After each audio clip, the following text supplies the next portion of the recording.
The following is a paid program. Talk 103.7 WTIP and Cable Channel 7 welcome you into Financially Speaking with Jim Taunton. Find us live on radio, TV, the IPX Media app, and on YouTube. Just search Financially Speaking NC or get the link at WTIPFM.com. The opinions expressed in this show are for general informational purposes only and not intended to provide specific advice or recommendations for any individual. To determine what investments may be appropriate for you, consult with your attorney, accountant, financial, or tax advisor prior to investing. Securities and investment advisory services are offered through Genois Wealth Management Incorporated, member FINRA SIPC. Now, here's your host for Financially Speaking, certified financial advisor, Jim Taunton. Welcome to Financially Speaking. Jim Taunton here. I'm co-hosting with Jameson, as you can see if you're watching on YouTube or Facebook. How you doing, Jameson? Good. Still dreary outside, but all is well. Yeah, we needed some dreary, though. Actually, I could use 2 or 3 more inches of dreary, to tell you the truth. But walked outside earlier today, and I could hear my going, we needed the rain, for sure. Jameson was on vacation for, 2 weeks? I missed 2 Thursdays, but 2 Thursdays. Yeah, I was. We left Friday before last after work to start driving. Then I was out all last week.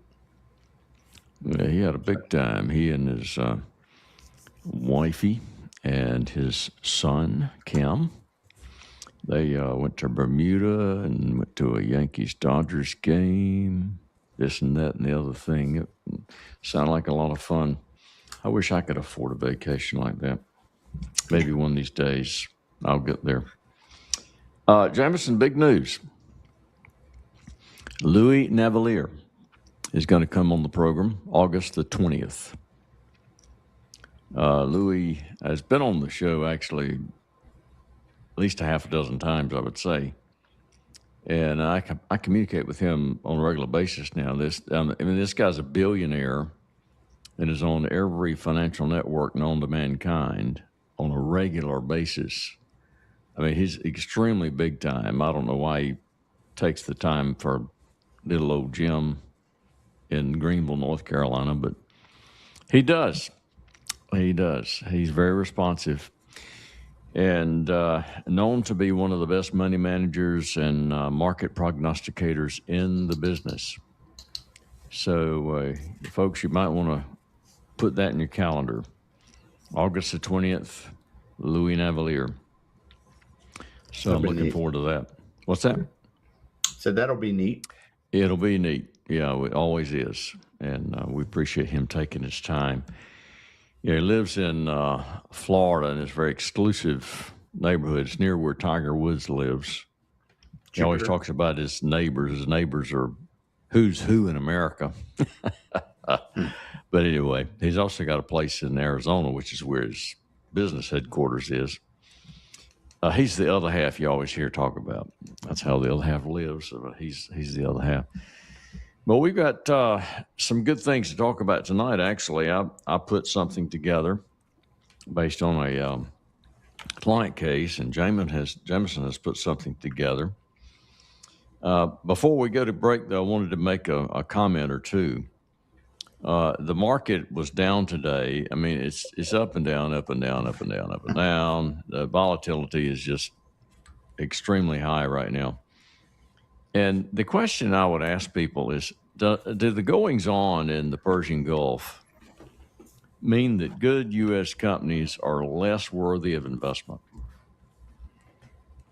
And the answer is no. They're not less worthy of investment. Those companies are going to be around, in 50 years or 100 years, and their earnings are fabulous right now. I mean, more earnings releases coming the next few weeks, and Louis will tell you on the 20th that it's one of the best earnings seasons over the last 2-3 months that we've ever had in this country. And that's what you look at. You look at fundamentals. You don't look at geopolitical events and just the political climate and all that. If you don't like somebody that's in office, you don't sell your stocks, for crying out loud. You remain invested. You don't change a long-term investment strategy due to short-term circumstances. And that's what this little conflict in Iran is. I mean, Iran is a non-player really on the global scene. They're 0.37% of the global GDP. And the only reason they have any newsworthy clout is because they produce a lot of oil, and geographically they happen to be where they can lob some missiles at ships that go by in the Strait of Hormuz. And, you know, Trump's going to take care of that. Whatever you think about Trump, he's going to do something really nasty to them if they keep dilly-dallying and messing up his inflation story, which they're doing because oil prices, you know, back above $100 a barrel, and we need them down about $60 a barrel. And that $100 a barrel is inflationary, and he wants to be able to brag about low inflation. You can't do it right now. But anyway, let's go to a quick break. It's a 2-minute break, so you've got time to pick up the phone and call us. Jameson and I would much rather talk to you about something that's pertinent and important to you personally than to monologue. I can assure you, I'd just soon spend the whole rest of the program talking to you about something you ask us about. So pick up the phone and call us. The number here is 561-TALK, 561-8255. What is it? Is it 561-8255? Is it 5282? Wow. You know, it's funny how I wonder if anybody else has the experience. I mean, I log into my computer every morning, and sometimes I have to sit there and think, what is my password? You know, I've actually had the occasion where I had to look it up, you know, and refresh my memory. It's nuts. You do something over and over and over and over, and then you forget about it. 561-8255 is the number. Call us with a financially related question. We'll try to answer it. And your name will go into the drawing for the Denafitude Antavola. I'll even pay the tip. The only show I know that you call in with a question to get a chance to win something very nice, because Antavola is a great place to eat. So call us. You're in the break, and we'll see you in about 2 minutes. Ayden Golf and Country Club invites you to become a member. Come tour our beautiful clubhouse, ballroom, and facilities. For a quality golf experience, sign up for our discounted special membership rates, low monthly dues with no quarterly food minimum or assessments. Folks love to play golf at Ayden Golf and Country Club. Cool off at the pool all summer. Enjoy excellent food and beverages from the snack bar. Even store your own cart, unless you like to walk. Call 746-3389 for special limited membership rates at the Ayden Golf and Country Club. My practice has been built on accessibility, responsiveness, and a willingness to be proactive for my clients. I'm not afraid to make recommendations relating to your investments and planning. I do hope all of your financial decisions are good ones, but let's not rely on hope. Let's roll up our sleeves and get to work. Jim has attained 3 professional designations: Certified Financial Planner, Chartered Life Underwriter, and Chartered Financial Consultant, which entails 20 courses of study with examinations and a comprehensive national board exam, administered by the Certified Financial Planning Board. Jim has been practicing in financial services since 1979, which includes investing, planning, and insurance to help you meet your financial goals. Among the many awards Jim has received in his career is his selection to the Guide of the Top Financial Planners by the Consumer Research Council of America. So if you want to work with someone who is working for you, call Jim at 756-4700 or email him at planning@financiallyspeaking.com. That's 756-4700 and planning@financiallyspeaking.com.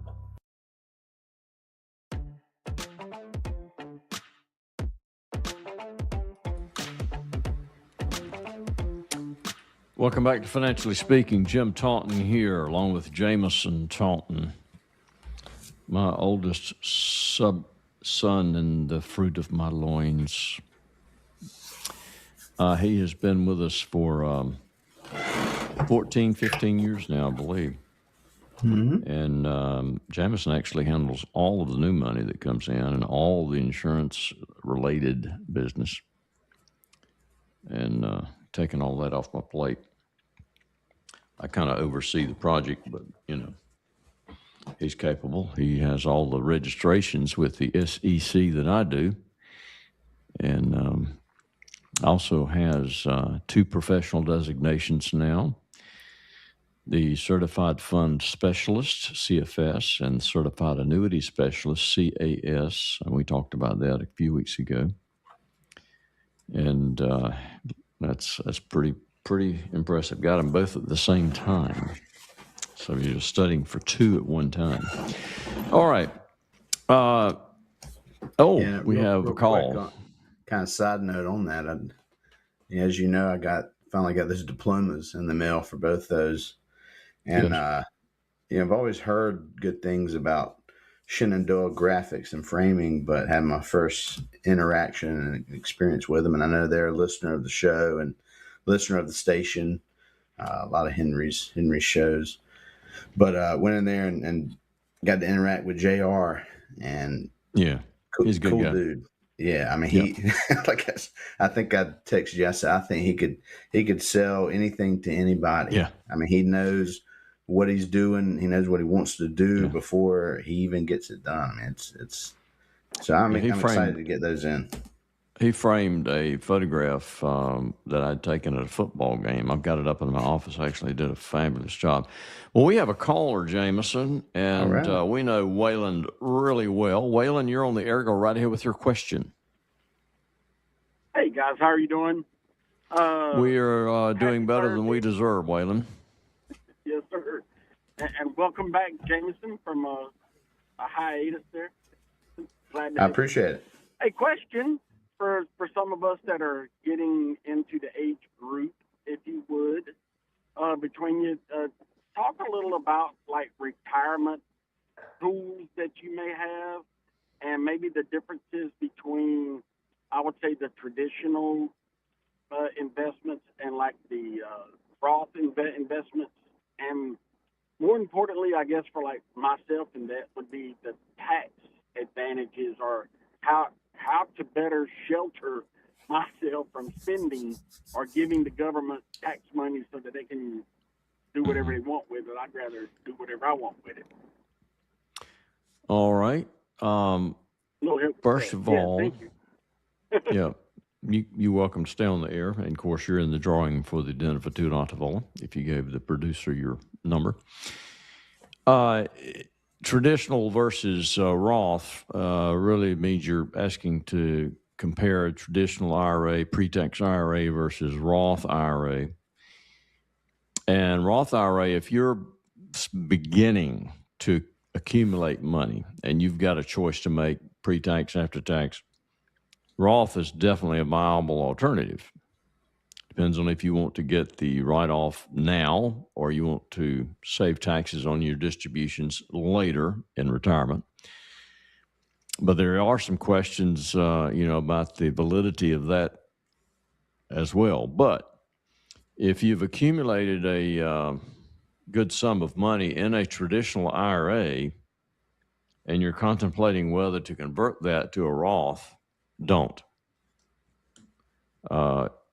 I've just calculated many times for clients, and it almost never works out. And the reason that some of these national types promote converting to Roth, even with a large sum, is because they don't include something in their calculus that I think has to be included, which is the time value of the taxes that you have to pay at the conversion. You'll either remove money from another investment, an after-tax investment you have to pay the taxes, or you can withhold money from the pre-tax money that's in your IRA, or you'll pay out of income. which would keep that money from being able to be invested in something. So in any case, you have removed money from investments. And the future value of those tax savings over time, of course, add up to more and more and more and more, and it compounds. And when you add that to the other things that are negative about that situation, I just don't think, if you're in your 50s, certainly 60s, but 50s, you've accumulated, $250,000 in a pre-tax 401k or IRA. It is just not worth it to convert to a Roth and pay all those taxes on that money. You just don't have enough time to make up the loss there. Go ahead, Jameson. Yeah, there's a situation, a specific situation that has come up. Actually, I had a client email me a day or two ago, and I was considering doing a conversion, and it's kind of the same thought process as a previous client that we talked to about this, that has retirement funds, not necessarily using them for income, just kind of still building.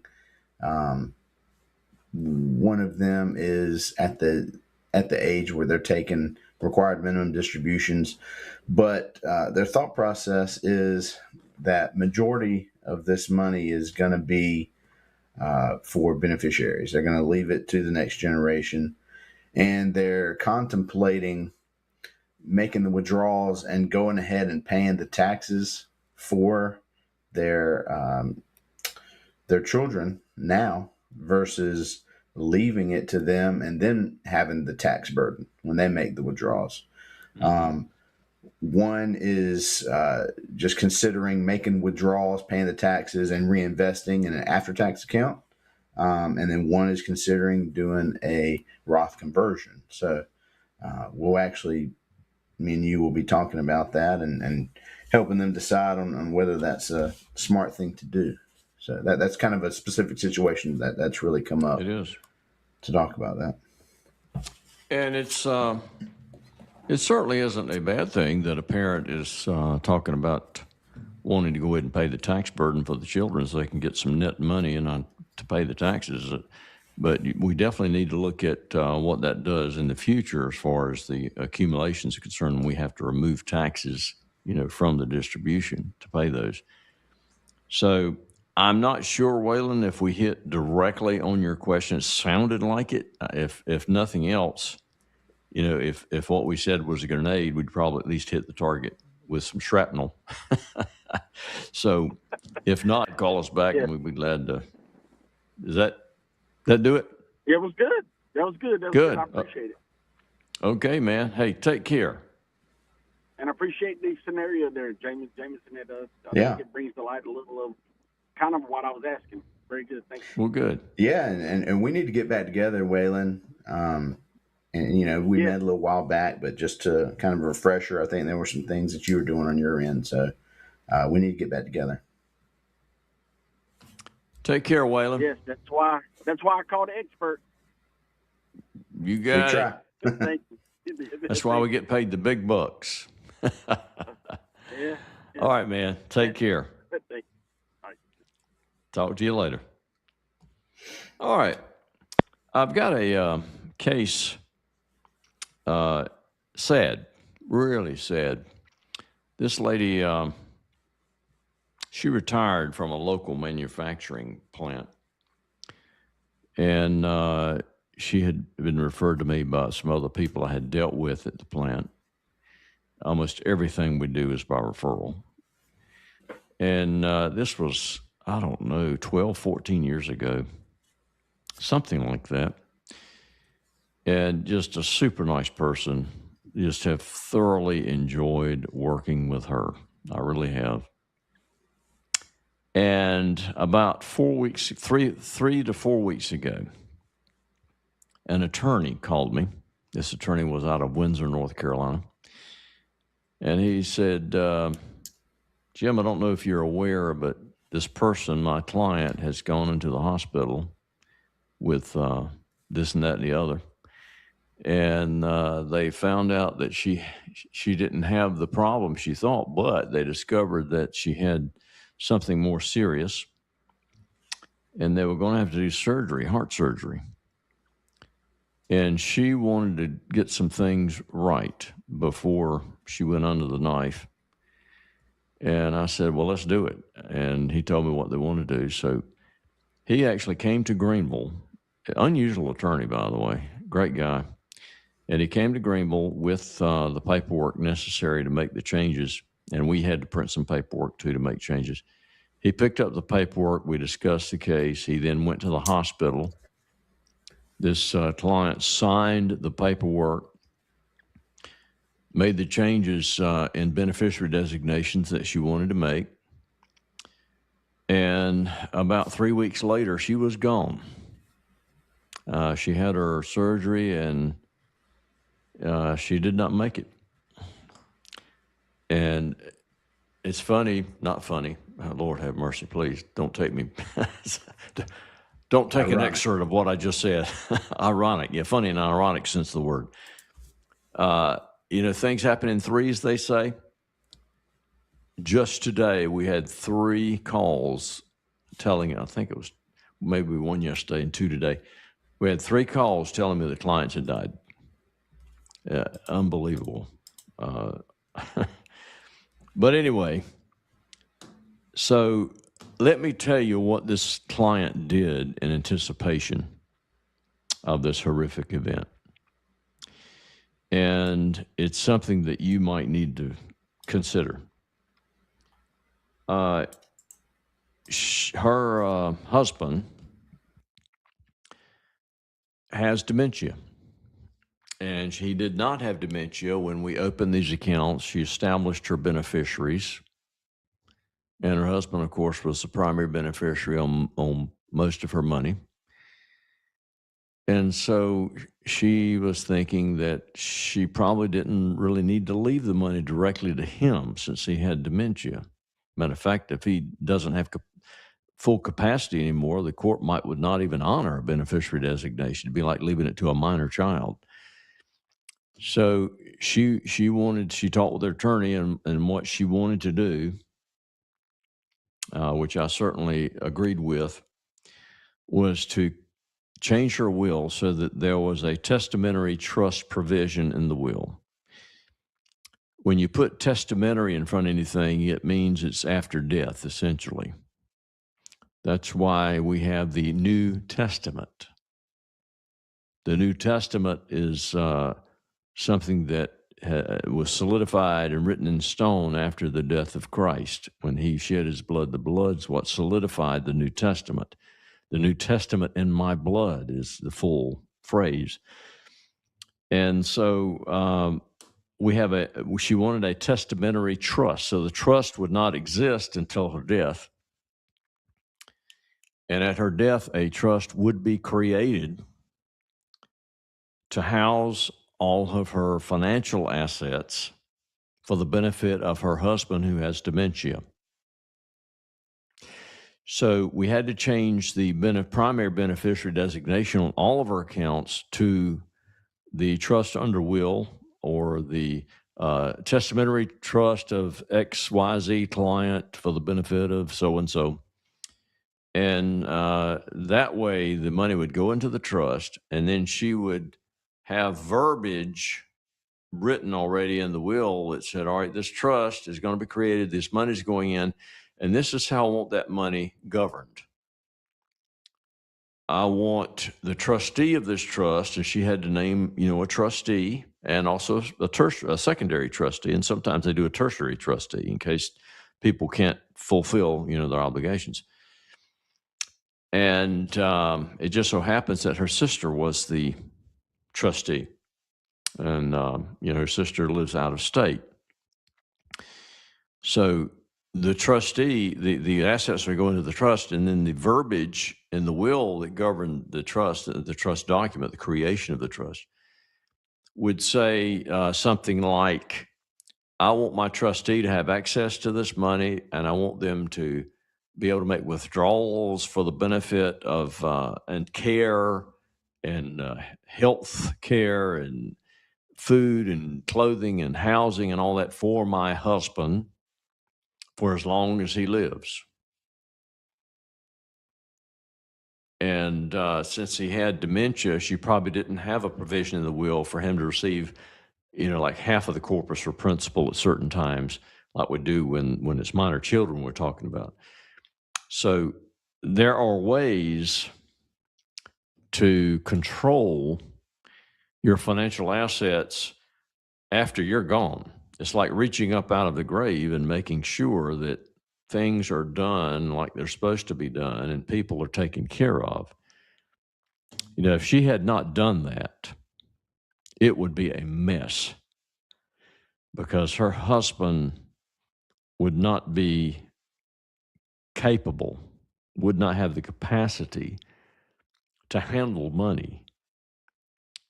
And somebody would see that and they would petition a court. A court would say, yeah, he's not of full capacity and we're going to take this money and hold it for him. And all, the court would have been in charge basically of her assets. And that is definitely not what she wanted. She wanted to be in charge of her assets. And so she changed her beneficiary designations just in the nick of time, and nobody expected her to die when she went into the hospital. I mean, it just was not expected. But she did. She was 66 years old. I'm 68, by the way.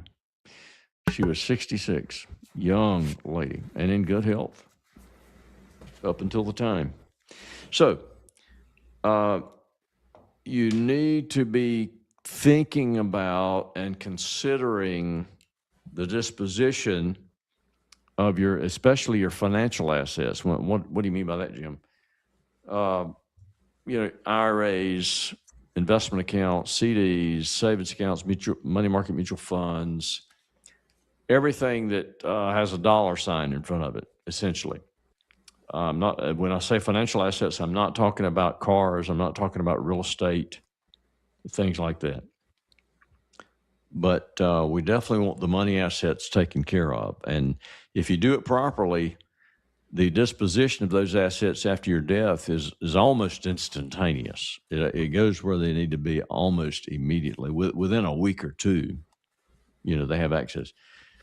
If a money asset has to be probated, it could be 9 months or so before the rightful party receives control of that financial asset. And that is definitely not what you want.